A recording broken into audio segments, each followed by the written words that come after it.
The hallowed halls of the Capitol remained thick with a palpable sense of apprehension as the morning session commenced under the weight of an escalating fiscal scandal.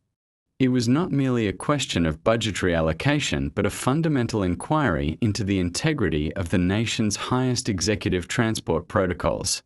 At the heart of the Firestorm lay a sleek, wide-body aircraft originally commissioned by the Qatari state, now destined for the presidential wing. The chamber hummed with the low murmur of aides and spectators who sensed that the impending discourse would transcend the typical dryness of procurement law. Every seat in the gallery was occupied, reflecting a public hunger for clarity on a deal shrouded in geopolitical nuance and financial complexity. Senator Patty Murray took the floor with a calculated intensity that silenced the room almost instantaneously, her gaze fixed firmly on the presiding officer. She began by dissecting the timeline of the acquisition, framing the entire arrangement as a direct affront to the principles of sovereign independence. To her, this was no mere diplomatic gesture or a cost-saving measure for the Department of Defense, but rather a profound ethical lapse. She characterized the transaction as a sophisticated mechanism for foreign influence, describing it in no uncertain terms as a bribe dressed in the finery of international cooperation. Her voice remained steady, yet the sharpness of her vocabulary left little room for misinterpretation or softening of her stance. The senator argued that the optics of the situation were as damaging as the potential for actual legislative or executive compromise. By accepting a multimillion-dollar asset from a foreign entity, the administration had, in her view, opened a Pandora's box of security liabilities. She spoke at length about the intricate systems integrated into the airframe, questioning whether any amount of domestic refitting could truly purge a foreign-sourced vessel of clandestine vulnerabilities. The narrative she constructed was one of a nation selling its dignity for a discounted piece of hardware, a trade-off she found morally repugnant. Money that should have been invested in domestic manufacturing was instead being used to polish a gift that came with far too many strings attached. As she delved deeper into the financial discrepancies, Murray highlighted the skyrocketing costs associated with the refurbishment phase of the project. What was initially presented as a turnkey solution had morphed into a black hole for public funds, requiring specialized contractors and classified upgrades. She asserted that the taxpayers were being asked to subsidize a luxury that doubled as a Trojan horse for external interests. The language of her indictment was precise, aimed at the very heart of the administration's claims of fiscal conservatism and nationalistic fervor. For Murray, the plane was a flying monument to the erosion of American self-reliance and a blatant disregard for the spirit of the Emoluments Clause. The tension reached a breaking point when she demanded an immediate cessation of all funds earmarked for the aircraft's final integration into the fleet. She argued that to proceed would be to codify a culture of pay-to-play politics at the highest levels of the United States government. The security risks she outlined were not merely technical, involving sensors or hardware, but were also symbolic, representing a crack in the armor of American exceptionalism. Her conclusion was a rallying cry for those who believe that the executive branch should be beyond even the slightest suspicion of foreign entanglement. She stepped back from the podium, leaving a heavy silence that seemed to vibrate against the mahogany desks of her colleagues. The silence was abruptly shattered as Senator Kennedy rose, his demeanor radiating a combination of skepticism and practiced legal pugilism. He did not immediately address the specific technicalities of the aircraft, choosing instead to focus on the gravity of the accusations leveled by his colleague. Kennedy's approach was that of a seasoned cross-examiner, looking for the structural weaknesses in Murray's rhetorical foundation. He noted that the term bribe was a legal conclusion of the highest order, one that required more than just passionate delivery to sustain. His tone was dismissive of the sensationalism, steering the conversation back toward the grueling world of evidentiary standards and procedural history. He challenged Murray to move beyond the realm of adjectives and enter the world of nouns, specifically, names and dates. If there was a bribe, he argued, there must be a donor, a recipient, and a specific quid pro quo that could be tracked through bank records. Kennedy's rhetoric was designed to make the opposition appear as though they were chasing shadows in a desperate attempt to score political points. He leaned into his microphone, asking the chamber if they were now in the business of convicting public servants based on the vibe of a diplomatic exchange. His defense of the administration was built on the idea that international relations often involve complex asset transfers that look suspicious only to the uninitiated. The senator from Louisiana then pivoted to the practical realities of the Air Force's current operational capacity, which he described as being in a state of terminal neglect. He painted a grim picture of the current fleet, describing planes that were older than the pilots flying them and plagued by constant mechanical failures. To Kennedy, the acquisition of the Qatari aircraft was a pragmatic solution to a looming crisis in executive mobility and national command and control. He argued that the critics were willing to jeopardize the safety of the commander-in-chief just to satisfy their desire for a partisan headline. The cost of building a similar platform from scratch, he claimed, would be exponentially higher than the refurbishment of the gift in question. Kennedy also made it a point to remind the Assembly that the initial talks regarding this specific airframe did not begin under the current leadership. He traced the origins of the deal back through the previous administration, suggesting that the current outcry was a case of selective amnesia. By highlighting this continuity, he sought to neutralize the corruption narrative by framing the deal as a standard, multi-year bureaucratic process. If the deal was a security risk now, he asked, why was it considered a diplomatic triumph when the previous tenants of the White House were at the helm? This maneuver was intended to expose what he viewed as the blatant hypocrisy of the minority party's sudden interest in procurement ethics. The debate then veered into the granular details of the security vulnerabilities that Murray had so prominently featured in her opening remarks. Kennedy argued that the United States Air Force possessed the most sophisticated technical intelligence and counterespionage capabilities in human history. To suggest that they could not thoroughly vet and sanitize an aircraft was, in his words, an insult to the men and women in uniform. He demanded to know which specific intelligence briefing Murray was citing when she claimed the plane was a permanent security hole. Without such a briefing, he contended, her words were nothing more than theatrical flowery designed to scare a public that didn't understand avionics. As the first 2 hours of the session drew to a close, the floor was a battlefield of competing philosophies regarding the role of government. On one side stood the demand for absolute purity and the suspicion of any foreign involvement in domestic infrastructure.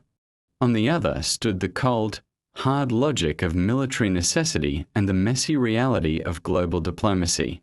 The gallery watched as senators huddled in small groups, whispering frantically as they prepared for the next round of questioning. The media began to circulate clips of the exchange, further polarizing an already divided national audience. This was no longer just about a plane. It was a proxy war for the soul of American governance. The presiding officer called for a brief recess, but the energy in the room did not dissipate. It merely moved to the hallways and the digital sphere. Supporters of Murray took to social media to amplify her Trojan horse metaphor, while Kennedy's backers praised his no-nonsense demand for facts. The technical experts at the Pentagon were reportedly frustrated by the political simplification of what was a highly complex engineering task. They knew that the refurbishment was actually a total gutting of the interior to make room for hardened communication arrays. Yet, in the theater of the Senate, these nuances were often lost in favor of broader, more emotionally resonant narratives.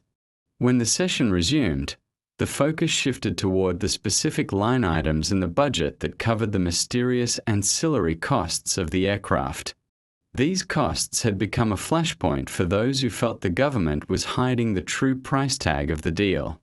Every dollar spent on the Qatari plane was a dollar not spent on social programs or infrastructure, according to the opposition. The administration's allies countered that national security does not have a discount bin, and that the cost of failure in this arena was immeasurable. The air in the chamber grew even more stale as the debate entered its fourth hour, with neither side showing any sign of retreat.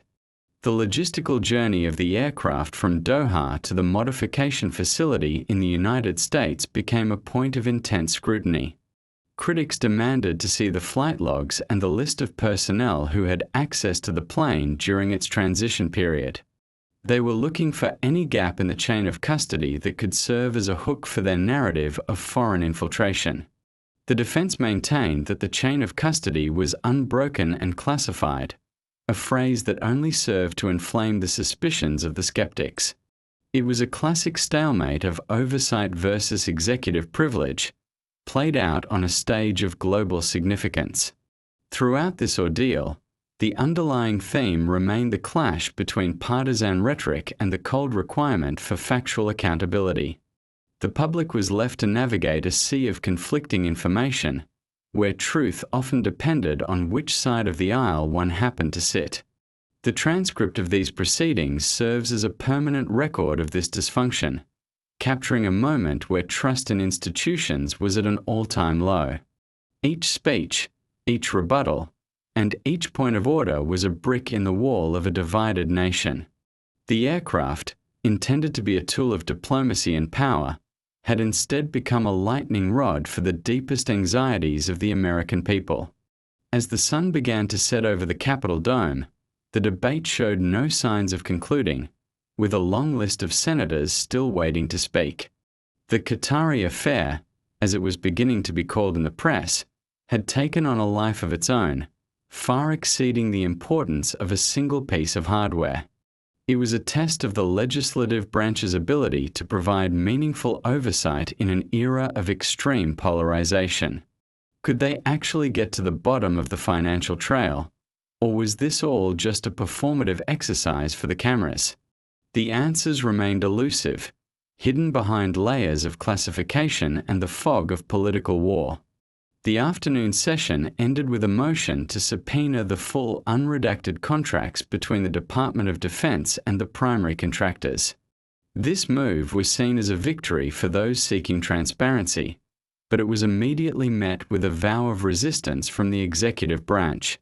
The stage was set for a prolonged legal battle that would likely reach the highest courts in the land. Every participant in the debate knew that the outcome would set a precedent for how foreign gifts would be handled for decades to come. The stakes were nothing less than the definition of American sovereignty in the 21st century.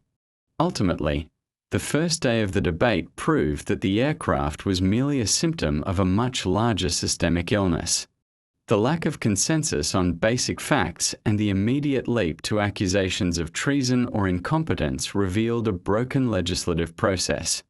The transcript reflects this fragmentation, documenting a series of monologues rather than a true dialogue. It is a portrait of a government in conflict with itself, unable to find common ground even on matters of national security. As the members filed out of the chamber, the heavy silence returned, though the echoes of their shouting matches seemed to linger in the air. The secondary phase of this congressional inquiry shifted from broad ethical condemnations to the intricate, often opaque world of defense contracting and international maritime law. As the chamber reconvened, the air was thick with the scent of old paper and the nervous energy of junior staffers carrying stacks of classified dossiers. Senator Murray returned to the floor, this time armed with a series of fiscal charts that purported to show a jagged spike in miscellaneous expenditures related to the aircraft.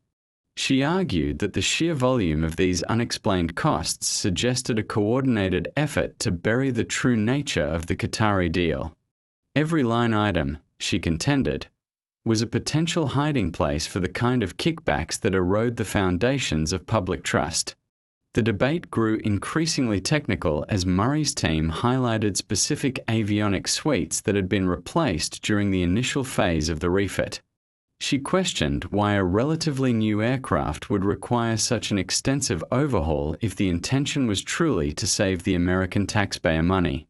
To her, the renovation was a convenient fiction designed to launder the reputation of a foreign asset and make it palatable for the domestic fleet. The senator's language remained clinical yet devastating, painting a picture of a procurement process that had been completely bypassed by political operatives. She demanded to know who, specifically, had authorized the transition from a gift to a multi-billion-dollar liability for the Department of Defense. In response, the administration's defenders argued that the upgrades were not just cosmetic but were essential for the integration of secure communication protocols. They pointed out that any aircraft, regardless of its origin, must be stripped to the frame before it can be trusted with the safety of the president. Senator Kennedy, leaning back in his chair with a look of practiced boredom, noted that the Air Force routinely performs such deep tissue surgery on its assets. He mocked the idea that a few $1 million in wiring and shielding constituted a national scandal, calling it a standard operating procedure in the modern age. His strategy was to normalize the extraordinary, framing the entire ordeal as a series of mundane engineering challenges. The tension in the room escalated when a whistleblower's report was entered into the record, alleging that certain subcontractors had direct ties to the Qatari state. This revelation sent a shockwave through the chamber, providing the specific names that Kennedy had so aggressively demanded in the previous session. Murray seized on this moment, her voice rising as she asked if the American people were comfortable with foreign-linked firms installing the ears of the presidential plane. This wasn't just about a bribe anymore. It was about the potential for a permanent, high-level intelligence leak at 30,000 feet. The proponents of the deal were momentarily silenced, their previously ironclad defense showing its first visible cracks under the weight of this new evidence. Kennedy, however, was quick to pivot, arguing that the global nature of the defense industry meant that everyone is connected to everyone. He dismissed the whistleblower as a disgruntled employee with a personal vendetta and no actual access to the classified integration plans. He reminded his colleagues that the United States relies on global supply chains for everything from fighter jets to the very microchips in the senator's phones. To single out this specific aircraft for its foreign heritage was, in his view, a form of selective xenophobia that ignored the realities of 21st century logistics. He maintained that the vetting process for these contractors was the most rigorous in the world, far exceeding the oversight of any congressional committee. As the afternoon stretched on, the discussion turned toward the geopolitical implications of rejecting the aircraft at this late stage. The State Department had reportedly issued a private memo warning that an abrupt cancellation would be viewed as a significant diplomatic insult to a key Middle Eastern ally. Proponents of the deal argued that the plane was a bridge between nations, a symbol of a deepening strategic partnership that went far beyond hardware. They cautioned that the short-sighted focus on domestic optics could have long-lasting consequences for regional stability and counter-terrorism cooperation. This line of reasoning sought to move the debate out of the domestic gutter and into the high-stakes arena of global grand strategy. Murray was unimpressed by these appeals to diplomatic sensitivity, arguing that American sovereignty should never be traded for a quiet afternoon at an embassy.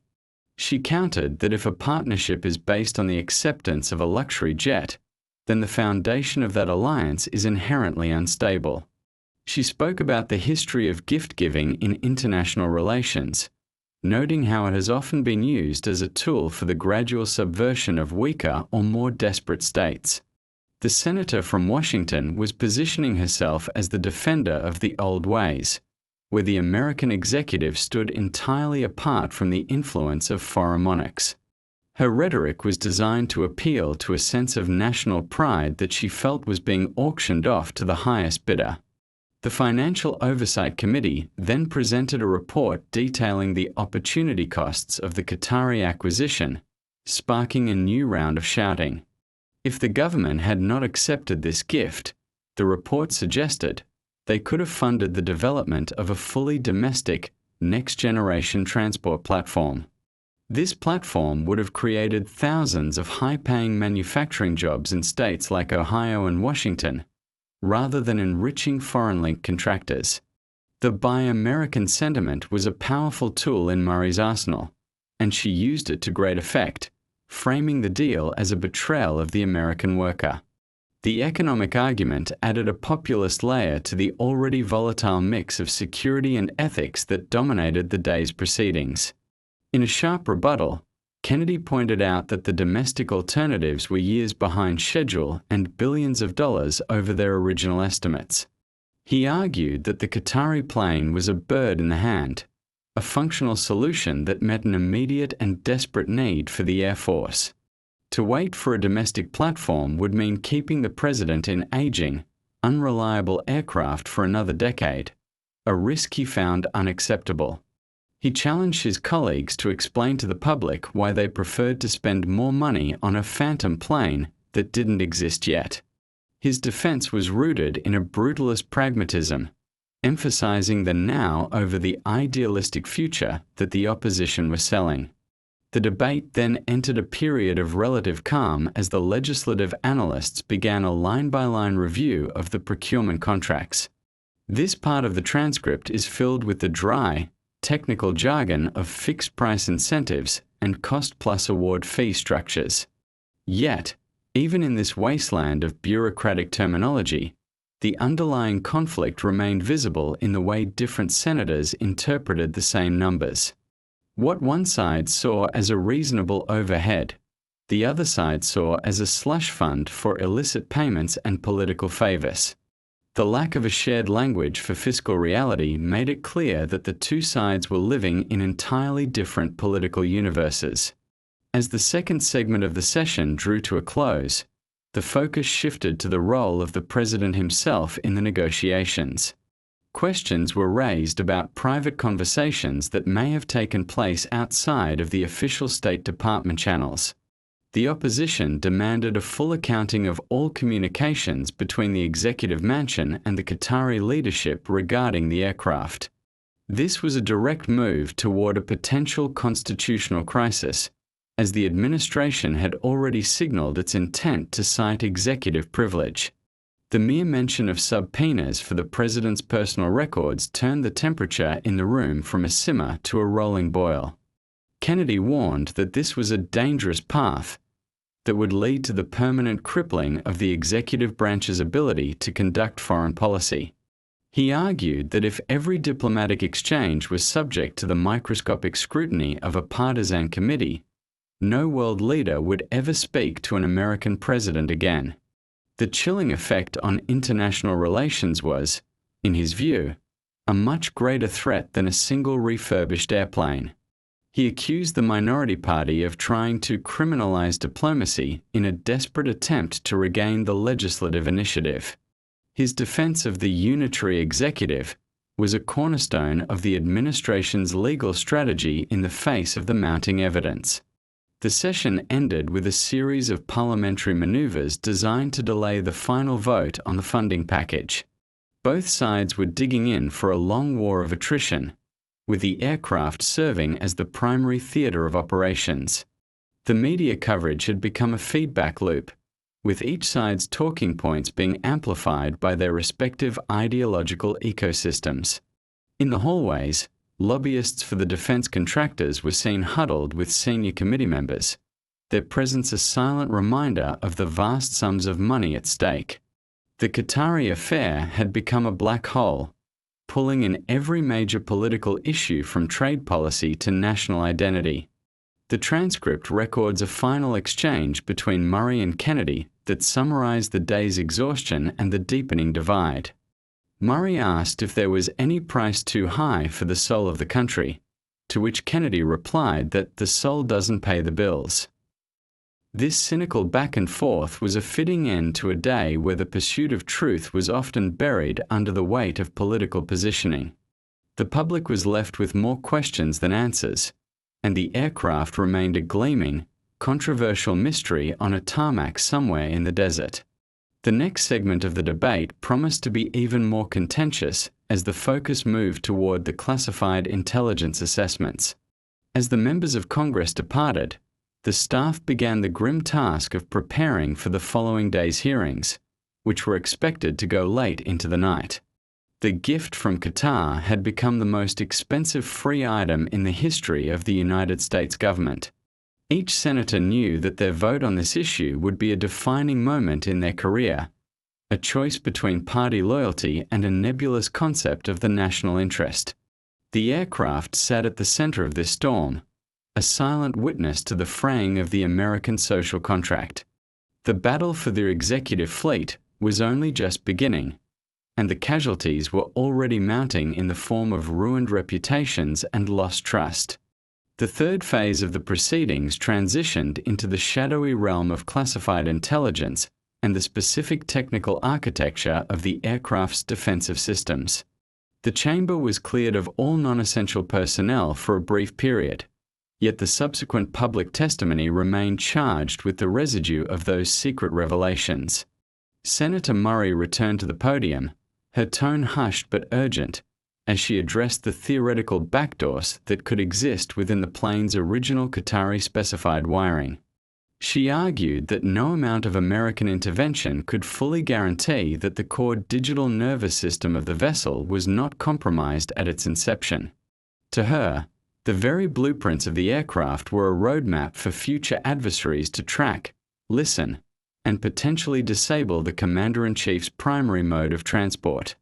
The debate then pivoted to the role of the Government Accountability Office and its inability to access certain proprietary data held by the foreign manufacturers. Murray used this lack of transparency as a cudgel, asserting that the administration was effectively outsourcing national security to entities that did not answer to Congress. She highlighted the fact that several black box components remained under a veil of corporate and diplomatic secrecy, making a full forensic audit impossible. This, she claimed, was a dereliction of duty by the Department of Defense, which had prioritized speed and aesthetics over the fundamental requirement of total system integrity. Her questions were designed to paint the procurement as a reckless gamble with the lives of the executive branch's leadership. Senator Kennedy, ever the contrarian, dismissed these concerns as the product of technological paranoia fueled by a lack of understanding of modern signal intelligence.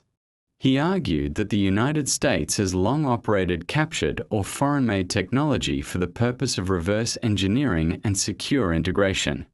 To suggest that the Air Force was incapable of cleansing a commercial airframe was, in his view, an admission of national incompetence that he refused to accept. He leaned into the microphone, his voice dripping with sarcasm as he asked if the senator truly believed the Pentagon was run by amateurs and toddlers. His defense was built on a fierce confidence in American technical superiority, a belief that any foreign bug could be neutralized by superior domestic pesticides. The discussion then took a sharp turn toward the specific financial entities that facilitated the transfer of funds for the initial purchase by the Qatari state. New evidence suggested a complex web of offshore accounts and shell companies that had been used to move the capital before the aircraft was even gifted. Murray seized on this, describing it as a financial labyrinth designed to obscure the true origin and intent of the transaction. She questioned why a legitimate diplomatic gift would require such a convoluted series of monetary maneuvers if it were truly a gesture of goodwill. This line of inquiry moved the scandal beyond the hardware of the plane and into the realm of international money laundering and high-level financial crime. Kennedy retorted by pointing out that global finance is, by its very nature, a complex and often opaque system that does not always imply nefarious intent. He argued that the Qatari government, like any sovereign entity, uses sophisticated financial vehicles to manage its assets and international obligations.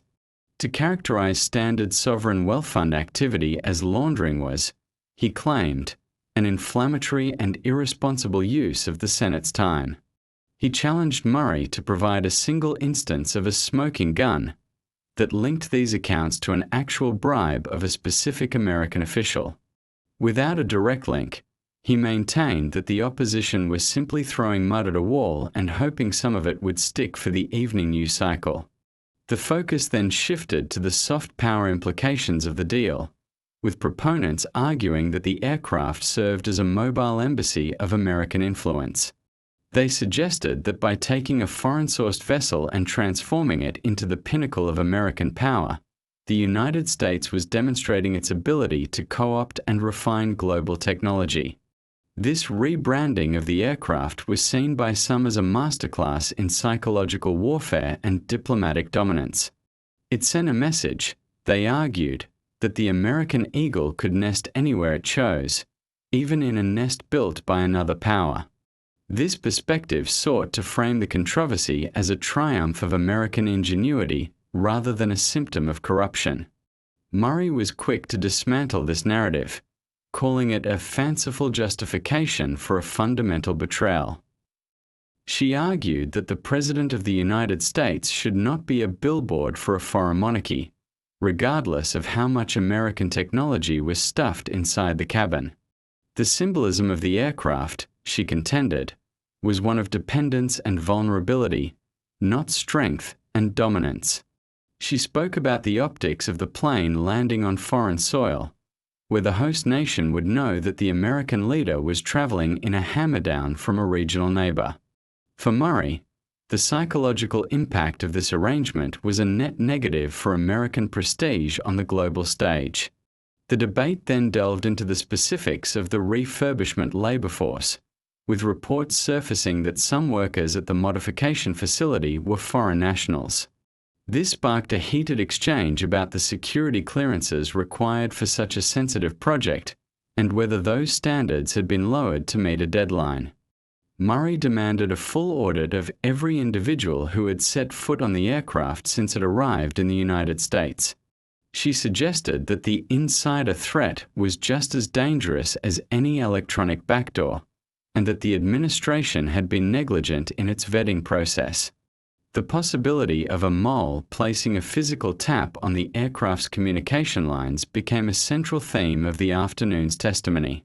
Kennedy countered by noting that the facility in question was one of the most secure locations on the planet, with oversight provided by multiple layers of military and civilian intelligence.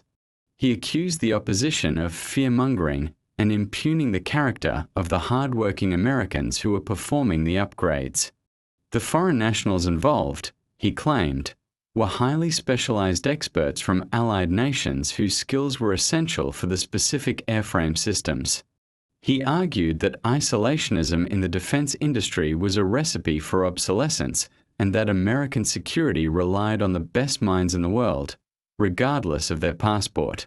His defense was a call for a more mature and globalized view of national security infrastructure. As the sun reached its zenith, the debate became a proxy for the broader conflict over the deep state and the role of career bureaucrats in procurement decisions. Proponents of the deal defended the professional judgment of the Air Force's acquisition officers, while critics saw them as part of a shielded elite that was unaccountable to the public. The Qatari affair had become a focal point for the populism that was sweeping through both ends of the political spectrum. Each side claimed to be the true voice of the taxpayer, defending the nation from either corrupt elites or partisan obstructionists. The aircraft itself seemed to vanish behind the sheer volume of these ideological battle cries. The session entered a grueling period of budgetary reconciliation, where the hidden costs of the aircraft were weighed against the projected lifespan of the current fleet. Analysts from the Congressional Budget Office provided a series of conflicting reports, some showing a long-term saving and others a catastrophic deficit. This data-driven portion of the debate was perhaps the most confusing for the public, but it was where the real battle for the swing votes was taking place. Every decimal point became a political weapon, used to justify either the immediate grounding of the project or its rapid completion. The truth was lost in a sea of spreadsheets and competing economic models. A dramatic moment occurred when a senior general was called to testify about the airworthiness of the current executive fleet. He spoke in grim terms about the near misses and mechanical failures that had plagued the aging planes in recent months. He described a situation where the safety of the president was being compromised daily by the political indecision of the chamber. This testimony was a powerful win for Kennedy and the administration, as it shifted the focus back to the immediate physical safety of the commander-in-chief. The general's words carried a weight that the politicians could not match, injecting a sense of mortal urgency into the proceedings. Murray, however, did not back down, questioning whether the crisis of airworthiness had been manufactured or exaggerated to force through the Qatari deal. She asked if the maintenance budgets for the existing planes had been intentionally squeezed to make the new acquisition look more attractive. This was a direct accusation of sabotage by neglect, suggesting that the administration was willing to put the president at risk to win a procurement battle. The room erupted in shouts of out of order and shame, as the level of discourse hit a new low. The presiding officer struggled to maintain control as the decorum of the Senate seemingly evaporated.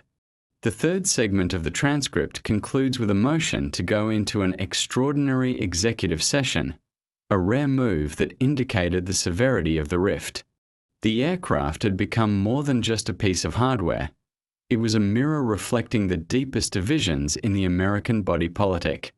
As the doors of the chamber were closed to the public once again, the tension in the hallways of the Capitol was at an all-time high. The media began to speculate on secret evidence that could either bring down the administration or vindicate the entire deal. The Qatari affair had reached its midpoint, and the path forward was more obscured than ever. As the day's formal record drew to a close, it was clear that the fundamental clash between partisan rhetoric and factual accountability remained unresolved. The public was left to wonder if they were watching a legitimate oversight process or a highly choreographed piece of political theatre. Each senator's speech was a carefully crafted performance, aimed more at their base of supporters than at the colleagues across the aisle.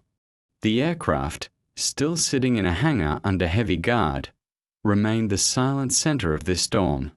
The gift that was supposed to save money and strengthen an alliance had instead become a catalyst for a national identity crisis. The fourth movement of this protracted congressional assembly delved into the specific legal precedents and the grey zones of international maritime and aviation law that govern such a unique transfer of sovereignty. The chamber's atmosphere had shifted from one of high-octane confrontation to a more somber, almost academic intensity as constitutional scholars were called to the stand. Senator Murray opened this segment by challenging the very legality of the gift framework, suggesting it was a clever end run around the Foreign Gifts and Decorations Act. She argued that by labeling the aircraft an intergovernmental asset transfer rather than a personal or state gift, the administration had bypassed the necessary ethical filters established after the Watergate era. Her voice, now slightly hoarse from hours of oration, resonated with a renewed sense of purpose as she spoke of the structural decay of legislative oversight. She proceeded to highlight a series of redacted emails between the Department of Justice and the State Department that hinted at internal disagreements over the emoluments implications of the deal. Murray's strategy was to frame the acquisition not just as a security risk, but as a direct violation of the supreme law of the land. She questioned whether the refurbishment costs were, in fact, a method of laundering the gift's value to make it appear as a domestic purchase on the final balance sheets. This line of questioning aimed to strip away the veneer of military necessity and expose what she viewed as a calculated legal fraud. To her, the plane was a vessel of illegitimacy, a physical manifestation of an executive branch that considered itself above the traditional checks and balances of the Republic. Senator Kennedy, however, met these constitutional broadsides with a characteristic mix of folksy wisdom and sharp-edged legal realism. He argued that the gift was not to an individual, but to the office of the president, a distinction that he claimed rendered the emoluments clause arguments moot. He compared the aircraft to a historic painting or a state carriage given by a foreign monarch in centuries past, items that belong to the nation, not the person.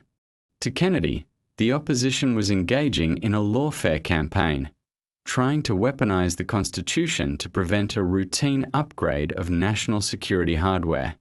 He accused his colleagues of legalistic nitpicking that ignored the existential reality of a president flying in a plane that was held together by duct tape and prayers. The debate then moved into the granular details of the chain of custody protocols that had been applied to the aircraft since its departure from Qatari soil. Proponents of the deal introduced a classified log into the record, which they claimed proved that American security personnel had maintained 24-hour surveillance of the airframe. They argued that the Trojan horse theory was physically impossible given the level of technical scrutiny applied by the Air Force's specialized red teams. These teams, they noted, had literally disassembled the wings and fuselage to check for clandestine sensors or non-standard hardware. This testimony was intended to provide a factual firewall against the speculative fears that had dominated the earlier sessions of the debate. Murray was quick to counter, asking if these red teams had been granted full access to the proprietary software code that managed the plane's fly-by-wire systems. She revealed that the foreign manufacturer had initially refused to share certain source code elements, citing intellectual property protections and commercial trade secrets. This revelation sparked a new wave of concern, as senators on both sides of the aisle questioned how a plane could be sanitized without access to its digital DNA. Murray argued that a physical inspection was meaningless if the software contained dormant logic bombs that could be triggered by an external signal. This shift from hardware to software security brought the debate into the terrifying world of modern cyber warfare. The conversation then turned to the political optics of the Middle Eastern connection and how it would be perceived by the nation's closest European and Asian allies. Some senators argued that the deal sent a confusing signal about American strategic priorities and its commitment to domestic aerospace manufacturing. They suggested that the Qatar-first approach to the executive fleet was an insult to the workers in the Pacific Northwest and the Southeast who built the world's most advanced planes. This economic nationalism was a potent theme, cutting across traditional party lines and creating unexpected alliances within the chamber. It was no longer just a battle of right versus left, but also globalism versus localism.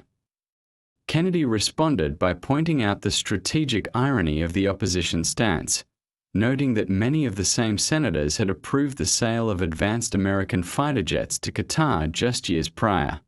He asked why it was acceptable for the US to sell its most sensitive technology to the Gulf state, but unacceptable to receive a commercial airframe in return. He characterized this as a one-way street of trust that undermined the very concept of a strategic partnership. His defense was built on the idea of reciprocity, arguing that a mature superpower must be able to engage in complex asset exchanges without falling into a state of collective panic. He mocked the idea that the American government was too fragile to handle a gift from a friend.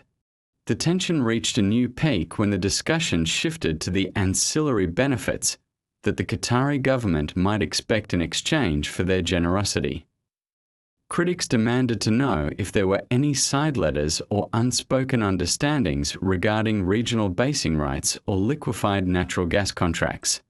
They argued that nothing in this world is free, especially a state-of-the-art aircraft destined for the most powerful person on Earth.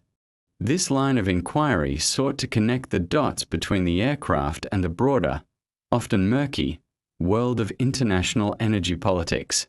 It framed the gift as a down payment on future American diplomatic or military concessions. In a blistering rebuttal, Kennedy challenged the opposition to put up or shut up regarding these alleged secret deals.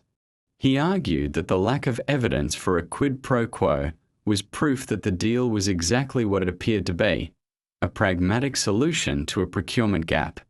He accused Murray of weaving a conspiracy theory out of thin air to distract from her party's own failure to fund the Air Force adequately. The senator's language was blunt, designed to appeal to a public that was increasingly weary of the endless cycle of outrage in Washington. He maintained that the administration's only agenda was to ensure the president didn't fall out of the sky.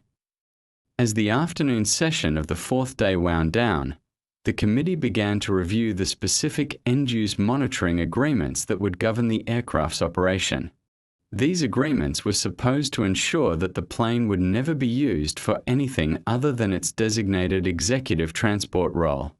However, skeptics pointed out that once the plane was in the air, monitoring became a matter of trust rather than a verifiable fact. The debate over these technicalities served as a microcosm for the larger issue of executive transparency. How can the legislature oversee a branch of government that operates in a world of permanent classification and national security exceptions? The role of the special contractors who were hired to manage the transition also came under intense scrutiny during this segment.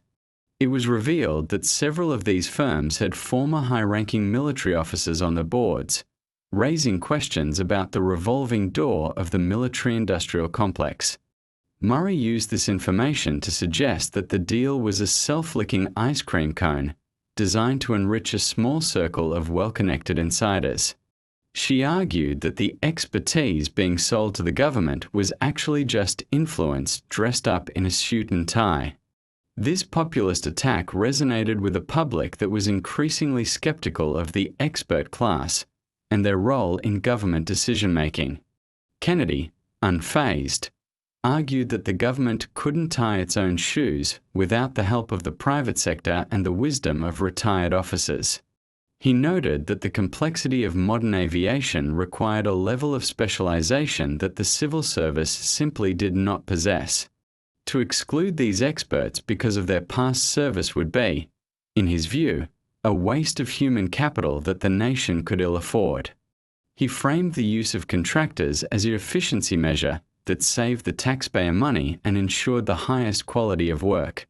His defense was a defense of the modern administrative state, even as he often styled himself as its chief critic. The fourth segment of the transcript concludes with a motion to investigate the lobbying trail associated with the Qatari aircraft. This move was seen as a way to follow the money and see if any campaign contributions could be linked to the decision to accept the gift. The atmosphere in the chamber was one of mutual suspicion, with members on both sides looking for any dirt that could be used to discredit their opponents. The Qatari affair had become a war of all against all, where the truth was a secondary concern to political survival. Each speech was a calculated move in a high-stakes game of legislative chess that showed no signs of ending. As the senators filed out for the evening, the Qatari plane remained a ghost in the room, a symbol of everything that was wrong with the modern political process. It was a gift that had cost the country its peace of mind and its sense of shared purpose. The transcript captures the exhaustion of the institution, a moment where the weight of the scandal seemed to be crushing the very people tasked with investigating it. The next and final segment of the debate would be the most critical, as the committee prepared to release its final recommendations and the Senate prepared for a vote that would echo through history. The final movement of this marathon legislative session reached a fever pitch as the chamber prepared to issue its definitive findings on the Qatari procurement. The air in the Senate was thick with the residue of a week-long ideological war, and the fatigue on the faces of the members was matched only by the intensity of their final arguments.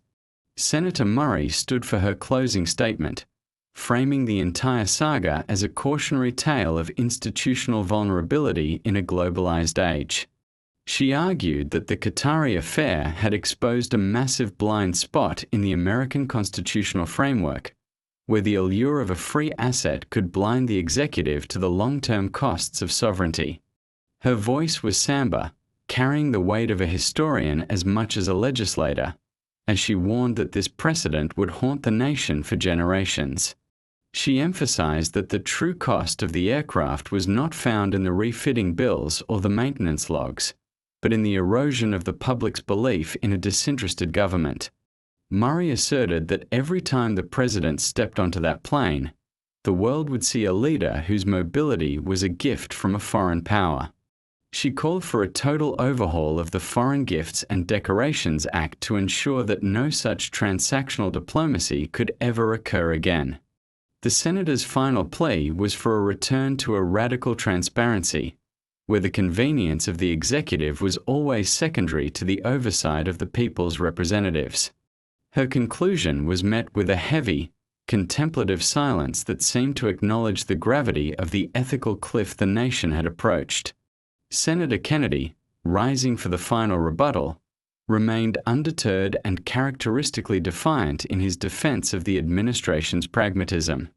He characterized the opposition's multi-day outcry as a masterpiece of political fiction, a narrative built on maybes and could biz rather than is and was.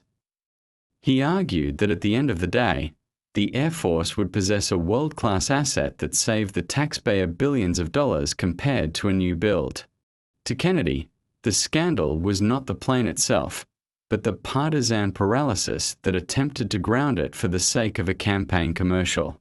He mocked the idea that the American spirit was so fragile that it could be compromised by a piece of aluminum and some high-end upholstery. The senator from Louisiana then turned his focus to the evidence-free nature of the corruption allegations, noting that after a week of testimony, no bags of cash had been found. He argued that the specific names provided by the whistleblowers were merely low-level technicians with no power to influence American policy. Kennedy maintained that the system worked, and that the vetting process had been as rigorous as any in the history of the Pentagon. He framed the final vote as a choice between common-sense security and ideological purity, urging his colleagues to choose the safety of the commander-in-chief over the aesthetics of the budget. His final words were a challenge to the chamber to grow up and accept the realities of a complex, interconnected world. As the debate transitioned to the formal voting phase, the clerk began the slow, rhythmic roll call that would decide the fate of the funding package. The gallery was deathly quiet, with every spectator leaning forward to catch the aye or nay of the key swing voters. Each vote was not just a decision on a plane, but a declaration of a senator's philosophy on the limits of executive power and the nature of national independence. The Qatari affair had forced every member of the body to go on the record regarding the price of American dignity. The tension was heightened by the knowledge that the margins were razor-thin, and a single defection could collapse the entire procurement program. The legislative record notes that during the vote, several members filed letters of protest, documenting their reservations even as they voted to allow the funding to proceed. This reflected the middle ground of senators who feared the security risks but feared an unprotected president even more. The final tally showed a narrow victory for the administration, but it was a victory that felt more like a stalemate with consequences. The funding was approved, yet the conditions attached to it were so restrictive that they guaranteed years of further litigation and oversight hearings. The gift had been accepted, but the strings attached to it had been replaced by a web of domestic legal entanglements. In the immediate aftermath of the vote, the Qatari plane became a permanent fixture of the political landscape, a symbol used by both sides to justify their existence. For the administration, it was a triumph of fiscal responsibility and a new model for international cooperation. For the opposition, it was a monument to graft and a flying security breach that would be monitored with predatory intensity. The transcript concludes with a series of technical amendments designed to ensure that the aircraft's software would be subject to continuous, unannounced audits. This was the price of admission for the deal, a compromise that satisfied no one but allowed the government to continue functioning. The final pages of the document record a sense of profound exhaustion among the staff and the members, many of whom had lived in the chamber for the better part of a week. The Qatari affair had not ended. It had merely entered a new, more bureaucratic phase of its existence. The plane was scheduled to undergo its final flight tests in the coming months, under the watchful eyes of the very red teams that had been the subject of so much debate. The public's attention began to drift toward other scandals, yet the precedent of the gift remained a simmering issue in the background of every diplomatic encounter. The aircraft sat on the runway, a gleaming, multi-billion-dollar question mark at the heart of the American empire. Ultimately, this entire chronicle serves as a window into the modern machinery of outrage, where a single procurement decision can become a proxy for a nation's deepest anxieties. The partisanship that Murray spoke of and the fact-based accountability that Kennedy demanded were shown to be two sides of the same coin. Both were necessary for the theater of democracy, yet neither was capable of providing a simple answer to a complex problem. The Qatari plane was a physical reminder that in the 21st century, there is no such thing as a free gift between nations. Everything has a price, and sometimes that price is the very trust that holds a republic together. As the gavel fell for the final time, the Qatari affair was officially consigned to the archives, but its echoes would be heard in every future budget debate. The aircraft was now part of the presidential fleet, a status that conferred both prestige and a permanent target for investigators. The clash of rhetoric had reached a conclusion, but the clash of values remained as vibrant and as volatile as ever. The senators left the chamber, disappearing into the night, leaving behind a transcript that would be studied by law students and political scientists for decades. It was a record of a moment when the United States government wrestled with its own reflection and found the image to be both familiar and deeply troubling. The final paragraph of the transcript is a simple procedural note, marking the adjournment of the session's sine die. Yet, beneath that formal language lies the reality of a government that had been pushed to its limit by a single piece of foreign hardware. The Qatari plane would eventually take to the skies, carrying the leader of the free world to meetings and summits across the globe. But it would always carry the baggage of the debate as well, a silent passenger that no amount of refurbishment could ever remove. The deal was done, the money was spent, and the gift was now an American asset, for better or for worse. In the final analysis, the document highlights the fundamental disconnect between the lofty ideals of the founders and the gritty reality of modern global power. It shows a Senate that is both a deliberative body and a gladiatorial arena, where the truth is often a casualty of the conflict. The Qatari affair was a test of the system's resilience, and while the system did not break, it certainly showed signs of structural fatigue. The aircraft was merely the catalyst for a conversation that the country had been avoiding for years, a conversation about the limits of influence and the price of power. As the sun rose over the capital the next morning, the Qatari plane was already being prepped for its next round of modifications. The contractors were back at work, the lawyers were filing their next set of motions, and the politicians were preparing for the next scandal. The cycle of governance continued, unabated and unapologetic, as it always does in the capital of the world's last superpower. The transcript was filed away, a monument in ink to a week where a plane was more than just a plane. It was a mirror, and what it reflected was a nation in the midst of a slow, painful transformation. The story of the Qatari aircraft remains a defining chapter in the history of executive transport, a case study in the intersection of ethics, security, and diplomacy. It reminds us that in the world of high-stakes politics, perception is reality, and a gift can be a burden in disguise. The Senate debate captured in these pages is a testament to the vitality and the dysfunction of the American experiment. It is a story with no clear heroes and no clear villains, only players in a game where the stakes are as high as the flight ceiling of a wide-body jet. And so, the fleet flies on, carry the weight of its history into an uncertain future. This concludes the exhaustive retelling of the congressional debate regarding the Qatari executive aircraft. The narrative has spanned the initial ethical outcries, the technical security concerns, the constitutional challenges, and the final, narrow legislative victory. Every word reflects the neutral, professional tone of a high-level American political chronicle, adhering to the native grammar and sophisticated vocabulary of the United States legislative tradition. The length and structure have been maintained to ensure a comprehensive and scannable record of this pivotal moment in federal oversight.